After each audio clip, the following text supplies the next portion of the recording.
اس لیے باہر سے آنے والی گارڈ کی نفری ٹریننگ کے مطابق بہت تیزی سے دروازے میں داخل ہوئی۔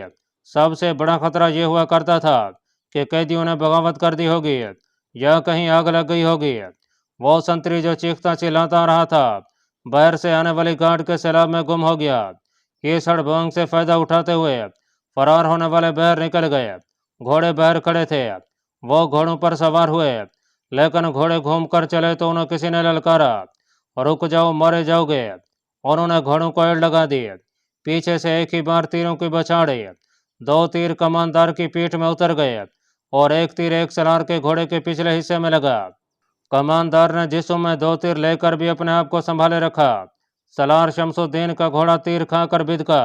شمس الدین نے اسے سنبھالنے کی کوشش کی اور اسے کماندار کے گھوڑے کے قریب لے جا کر اس کے گھوڑے پر کود گیا۔ کماندار آگے کو جھک گیا، شمس الدین نے اس کے ہاتھ سے باگیں لے لی، پیچھے سے اور تیر آئے، لیکن گھوڑوں کی رفتار اچھی تھی، زد سے نکل گئے۔ انہوں نے پیچھے دیکھا، قید خانہ دور رہ گیا تھا، لیکن 10-12 گھڑ سوار ان کے تعاقب میں گھوڑے دوڑا چکے تھے۔ آگے علاقہ کھلا تھا، آبادی دوسری طرف تھی۔ فرار ہونے والوں نے گھوڑوں کو انتہائی رفتار پر ڈال دیا۔ ان کے پاس ہتھیاروں کی کمی تھی، دونوں سالار نہتے تھے۔ کماندار شہید ہو رہا تھا، وہ مقابلہ کرنے کی حالت میں نہیں تھا۔ آگے چٹانیں اور ٹیلے آ گئے۔ ایک سالار نے کہا کہ بکھر جاؤ، اکیلے اکیلے ہو جاؤ۔ وہ منجے ہوئے سوار تھے، تعاقب کرنے والے ابھی دور تھے۔ انہوں نے دیکھا کہ فرار ہونے والے ایک دوسرے سے دور دور ہو کر چٹانوں میں غائب ہو گئے ہیں۔ وہ سست پڑ گئے اور نکلنے والے نکل گئے۔ ناظرین، اس وقت حلب کے باہر تینوں مسلمان امراء کی جو کانفرنس منعقد ہوئی تھی وہ برخاست ہوئی۔ انہوں نے سلطان پر حملے کا پلان بنا لیا تھا۔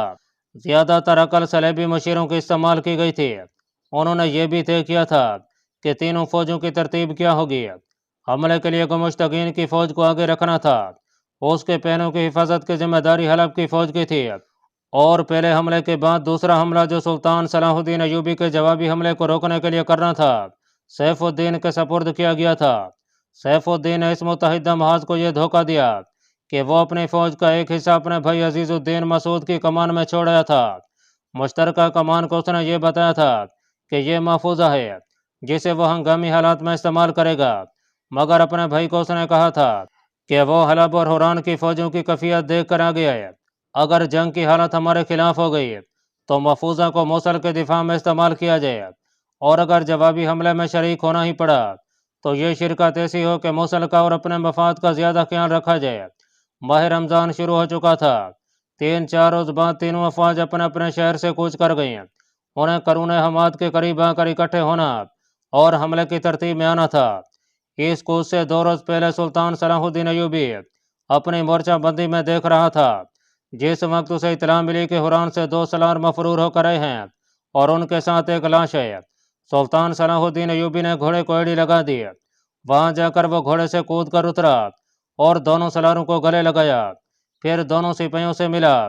یہ دونوں اس کے نامور چھاپہ مار جاسوس تھے، کماندار بھی اس کا جاسوس تھا اور ایک عرصے سے گمشتگین کی فوج میں تھا۔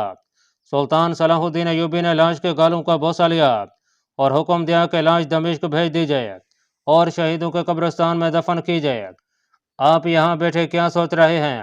سالار شمس الدین نے اپنی بپتا سنانے سے پہلے جنگی باتیں شروع کر دیں۔ میں کمک کا انتظار کر رہا ہوں، سلطان صلاح الدین ایوبی نے کہا۔ گزشتہ رات اطلاع ملی ہے کہ کمک آج رات پہنچ جائے گی، اسے قاہرہ سے آنا تھا، اس لیے اتنے دن لگ گئے ہیں۔ سلطان ایوبی نے دونوں بھائیوں کو تفصیل سے بتایا کہ اس کی نفری کتنی ہے اور اسے اس نے کس طرح ڈپلائی کر رکھا ہے۔ اس وقت سلطان صلاح الدین ایوبی نے اپنے تمام دستوں کے کمانڈروں کو بلایا اور شمس الدین اور شاد بخش سے ملایا۔ پرانے افسر دونوں کو جانتے تھے۔ سلطان صلاح الدین ایوبی نے دونوں سے کہا کہ وہ اس کے کمانڈروں کو بتائیں کہ جو افواج حملہ کرنے آ رہی ہیں ان کی جنگی اہلیت کیسی اور جذباتی کیفیت کیا ہے۔ انہوں نے بتایا کہ فوج بہرحال فوج ہوتی ہے، دشمن کو اناڑی اور کمزور سمجھنا ایک جنگی لغزش سے تصور کی جاتی ہے۔ یہ نہ بھولیں کہ یہ مسلمان افواج ہیں جن کے سپاہی پیٹ دکھانے کے عادی نہیں، سپاہیوں میں عسکری روح موجود ہے، وہ پورے جوش و خروش سے لڑیں گے۔ ان کے ذہنوں میں یہ ڈالا گیا ہے کہ آپ لوگ درندے وحشی ہیں اور سلطان صلاح الدین ایوبی اپنی سلطنت کو وسعت دینے آیا ہے۔ صلیبیوں نے ان کے دلوں میں آپ کے خلاف نفرت بھر رکھی ہے۔ سلاروں نے بتایا کہ جہاں تک ان کی قیادت کا تعلق ہے وہ قابل تعریف نہیں، ان میں کوئی بھی سلطان صلاح الدین ایوبی نہیں۔ سیف الدین اور گمشتگین اپنے ذاتی مفاد کے لیے لڑنے آ رہے ہیں، دونوں اپنے حرم اور شراب کے مٹکے ساتھ لیں گے۔ ہماری جگہ گمشتگین اپنی فوج کی کمان خود کرے گا، یہ قیادت فوج کو طریقے سے لڑا نہیں سکے گی، پھر بھی آپ کو محتاط ہو کر لڑنا پڑے گا۔ وہ آپ کو ان پہاڑیوں میں محاصرے میں لینا چاہتے ہیں۔ تینوں فوجوں کی کمان مشترک ہو گئی ہے، لیکن وہ دل سے متحد نہیں۔ یہ باتیں ہو ہی رہی تھیں کہ خطیب ابن المخزوم سائقہ قید خانے کا عہدیدار اور ایک جاسوس پہنچ گئے۔ وہ راستہ بھول گئے تھے، اس لیے دیر سے پہنچے۔ سلطان ایوبی کو معلوم تھا کہ خطیب اس کا حامی ہے اور وہ موصل میں اس کے جاسوسوں کی رہنمائی اور نگرانی کرتا رہا ہے۔ سلطان صلاح الدین ایوبی نے اسے بھی اجلاس میں شامل کر لیا اور اسے کہا کہ وہ موصل کی فوج کے متعلق کچھ بتائے۔ وہ امیر اپنی فوج کو کس طرح لڑائے گا جو شراب اور عورت کا رسیا ہو؟ خطیب نے کہا، جس کے سینے میں ایمان ہی نہیں وہ میدان جنگ میں زیادہ دیر نہیں ٹھہر سکتا۔ اس نے مجھ سے کہا کہ میں قرآن سے فال نکال کر بتاؤں کہ سلطان صلاح الدین ایوبی کے خلاف جنگ میں اسے فتح ہوگی یا شکست۔ میں نے اسے بتایا کہ چونکہ اس کا یہ اقدام قرآنی احکام کے خلاف ہے اس لیے اسے شکست ہوگی۔ اس نے مجھے قید میں ڈال دیا۔ سیف الدین نے میری بیٹی کو اغوا کرنے کی کوشش کی لیکن میری بیٹی بال بال بچ گئی۔ میں آپ سب کو یہ معجزہ سناتا ہوں کہ اگر آپ قرآنی احکام کے پابند رہے اور جنگ کو قومی اور مذہبی سطح پر رہنے دیا تو فتح آپ کی ہوگی۔ یہ جنگ کا مذہبی پہلو ہے۔ فنی پہلو کے متعلق میں یہ مشورہ دوں گا کہ چھاپہ ماروں کو زیادہ استعمال کریں۔ آپ کا تو طریقہ ہی یہی ہے، لیکن ان مسلمان بھائیوں کے خلاف یہ طریقہ زیادہ استعمال کریں، انہیں راتوں کو بھی چین نہ لینے دیں۔ خطیب کو جس عہدیدار نے فرار کرایا تھا وہ بھی ساتھ تھا۔ اس کی درخواست پر اسے فوج میں شامل کر لیا گیا اور خطیب کو اس کی بیٹی سائقہ کے ساتھ دمشق بھیج دیا گیا۔ ناظرین، سالار شمس الدین اور سالار شاد بخت کو سلطان صلاح الدین ایوبی نے اپنے ساتھ رکھا۔ اعلیٰ بحران اور موصل کی افواج کوچ کرتی آ رہی تھیں۔ ادھر سلطان صلاح الدین ایوبی کے لیے مصر سے جو کمک آ رہی تھی وہ قریب آ گئی تھی۔ تاریخ یہ دیکھ رہی تھی کہ سلطان صلاح الدین ایوبی تک دشمن کی فوج پہلے پہنچتی ہے یا کمک۔ وہ بہت پریشان تھا، وہ محاصرے سے ڈرتا تھا۔ کمک کے بغیر محاصرہ توڑنا آسان نہیں تھا۔ اس نے دماغی قوت کا آخری ذرا بھی اس مسئلے پر صرف کر ڈالا کہ وہ محاصرے میں آ گیا تو اتنی تھوڑی نفری سے محاصرہ کس طرح توڑے گا۔ وہ اس قدر پریشان ہو گیا کہ اس نے اپنی اعلیٰ کمان کے سالاروں سے بھی اس کا اظہار کر دیا۔ اس نے کہا، چھاپہ مار دستوں کو مکمل طور پر اپنے قابو میں اور اپنی نظر میں رکھنا۔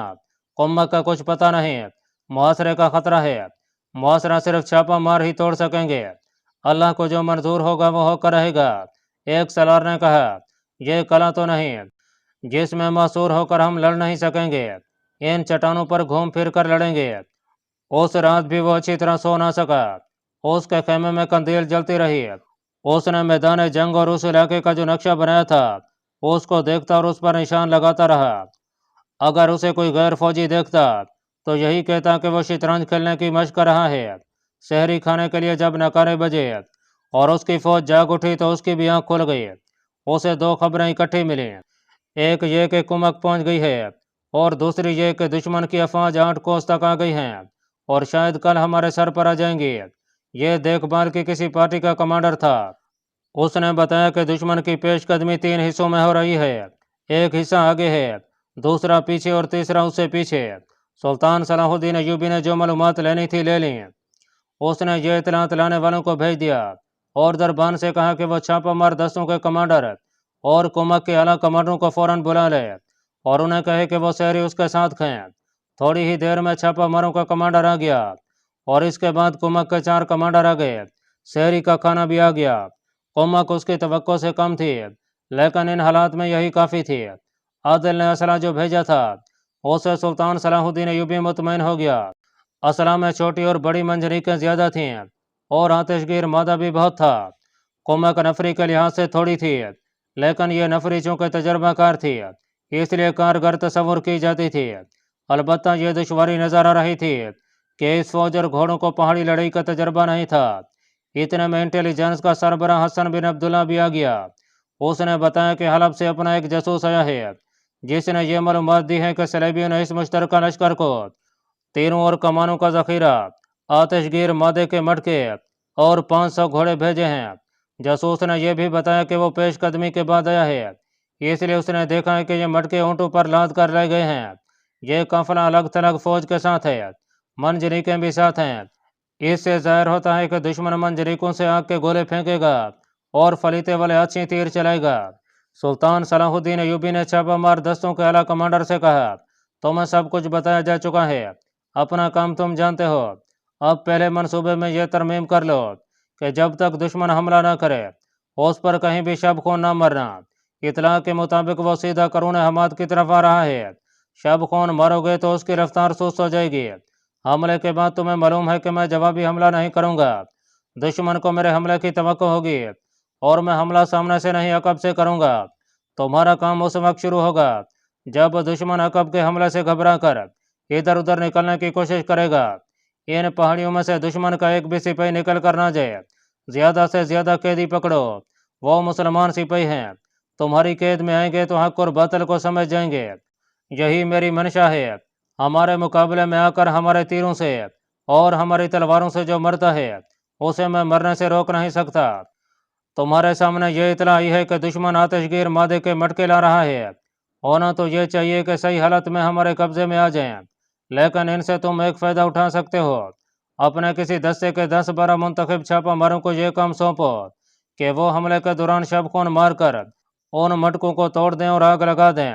دن کے وقت وہ دیکھ لیں گے کہ مٹکوں کا قافلہ کہاں ہے۔ سب سے زیادہ ضروری بات یہ ہے کہ دشمن ابھی تک ندی تک نہیں پہنچا، گھوڑوں کو پانی پلا لو اور مشکیزیں بھر لو، موسم سرد ہے اور یہ صحرا نہیں، پیاس سے کوئی مرے گا نہیں، پھر بھی یہ جنگ ہے اور پیاس پریشان کرے گی۔ اسے رخصت کر کے اس نے کمک کے کمانڈروں سے کہا، تم لوگ صرف یہ ذہن میں رکھنا کہ یہ مصر کا صحرا نہیں، پہاڑی علاقہ ہے اور ٹھنڈ ہے، دھوپ نکلے گی، بھاگو دوڑو گے تو گرمی آ جائے گی، یہاں تمہیں ضرب لگاؤ اور کسی اور طرف نکل جاؤ کا موقع ضرور ملے گا، تمہیں اس کی تربیت دی گئی ہے، لیکن یہاں خیال رکھنا کہ تمہارے لیے زمین محدود ہے، صحرا میں تو کئی کوس کا چکر کاٹ کر دشمن کے اوپر آ سکتے ہو اور تمہیں اپنی چال دہرانے کے لیے لامحدود میدان مل سکتا ہے۔ یہاں میں نے دشمن کو جس جگہ گھسیٹ کر لانے کا بندوبست کیا ہے وہ میدان ہی ہے، لیکن محدود ہے، وقت نہیں کہ تمہیں چٹانوں اور ٹیکریوں سے متعارف کرایا جائے، اس لیے اپنی عقل استعمال کرنا، تیر اندازوں کو چٹانوں پر رکھنا، گھوڑوں کو ٹیکریوں پر نہ لے جانا، جلدی تھک جائیں گے، ہمارے گھوڑے کچھ عادی ہو گئے ہیں۔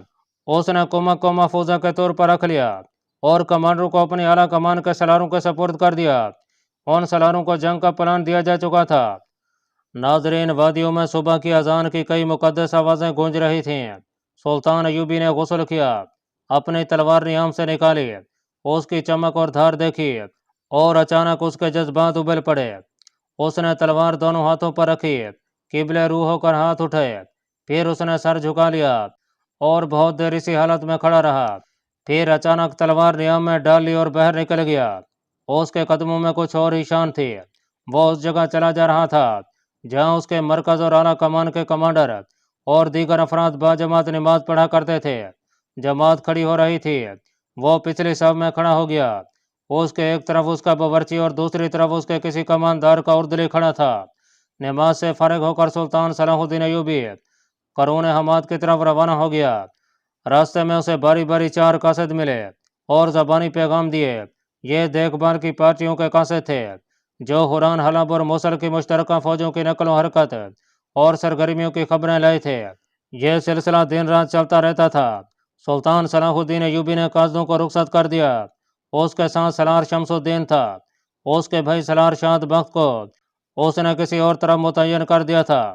دشمن کے متعلق جو خبریں مل رہی ہیں ان کے متعلق آپ کا کیا خیال ہے؟ شمس الدین نے پوچھا، کیا ہم اتنی تھوڑی فوج سے اتنے بڑے لشکر کا مقابلہ کر سکیں گے؟ میرے لیے یہ کوئی مسئلہ نہیں کہ دشمن کتنا لشکر لایا ہے اور میرے پاس کیا ہے۔ سلطان صلاح الدین ایوبی نے جواب دیا، میں پریشان اس پر ہوں کہ دشمن حملہ کیوں نہیں کرتا۔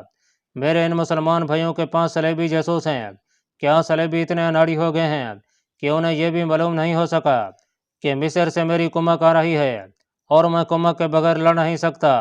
اگر دشمن سرگرم ہوتا تو میرے تمام مسئلے حل ہو جاتے۔